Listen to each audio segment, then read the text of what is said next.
पूरे global leaders थे वहाँ पर। इसको किस तरीके से देखें हम, क्योंकि भारतीय जनता पार्टी कह रही है कि देश का अपमान है, ये एंटी इंडिया एआई की जहाँ बात हो रही है वहाँ कांग्रेस एआई माने एंटी इंडिया बातें कर रही है। विदेशी जहाँ पे राजनयिक आए हैं, विदेशी मेहमान आए हुए, वहाँ पर इस तरीके की बात है। इससे पहले जो पहला सवाल था मैं उसका जवाब देता हूँ कि आज यूथ कांग्रेस के साथियों ने एआई समिट में जाके पीएम इज कम्प्रोमाइज्ड के नारे लगाए हैं और ये रोष सिर्फ हमारे यूथ कांग्रेस के साथियों का नहीं है, हर उस युवा का है जो आज बेरोजगार घूम रहा है और उस हर एक युवा को पता है कि हमारे प्रधानमंत्री कम्प्रोमाइज्ड हैं और तभी ये बेरोजगारी कैसे दूर हो उसके बारे में कुछ नहीं सोच रहे।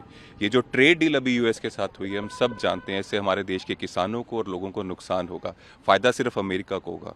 कोई भी रीजन हो सकता है, एस्पिन फाइल में उनका नाम है या अडानी को बचाना है, कुछ भी कारण होगा, लेकिन नुकसान हमारे देश के युवाओं को हो रहा है और हमारा फर्ज बनता है उनकी आवाज़ उठाना। और यहाँ तक देश के इमेज की बात है, देश की इमेज इससे खराब नहीं होती। हमारे देश में डेमोक्रेसी है, ये सच्चाई है कि आज हमारा हक है, डेमोक्रेसी हमारा राइट है, हम पीसफुल प्रोटेस्ट कहीं भी कर सकते हैं। देश की छवि तब खराब होती है जब देश के प्रधानमंत्री दुनिया के सबसे बड़े सीरियल रेपिस्ट की सलाह लेकर इजराइल जाके नाचे गाएं, छवि तब खराब होती है देश की।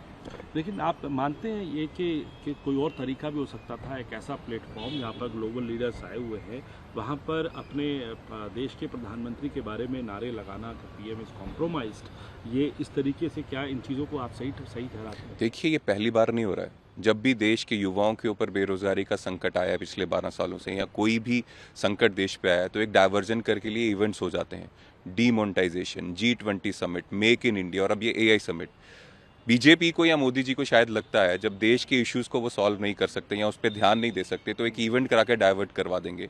हम सिर्फ इतना कह सकते हैं कि यूथ कांग्रेस के साथी जो हैं उनका प्राइमरी ये काम है, जो देश के युवाओं के इश्यूज हैं उससे हम जो ध्यान है वो भारत की सरकार जो बीजेपी की उस पर लाना चाहते हैं। अब इवेंट करके भाग नहीं सकते। आज का मुद्दा बेरोजगारी है, आज का मुद्दा ये है कि ट्रेड डील करके आपने देश के किसानों का नुकसान किया है, देश के लोगों का नुकसान किया है, अमेरिका को फायदा दिया और क्यों दिया है, क्या कारण है। आज के मुद्दे ये हैं। आप कोई भी इवेंट करा के अपनी जिम्मेदारियों से नहीं भाग सकते। दिल्ली पुलिस जो है एफआईआर भी दर्ज करने वाली है, मामला दर्ज कर रही है। इस पूरे मामले में कुछ कार्यकर्ताओं को आपके डिटेन भी किया गया है, उसको किस तरीके से? देखिए, यूथ कांग्रेस के साथी राहुल जी के सिपाही हैं, ये डरने वाले नहीं हैं। हम जानते हैं बीजेपी क्या नहीं कर सकती।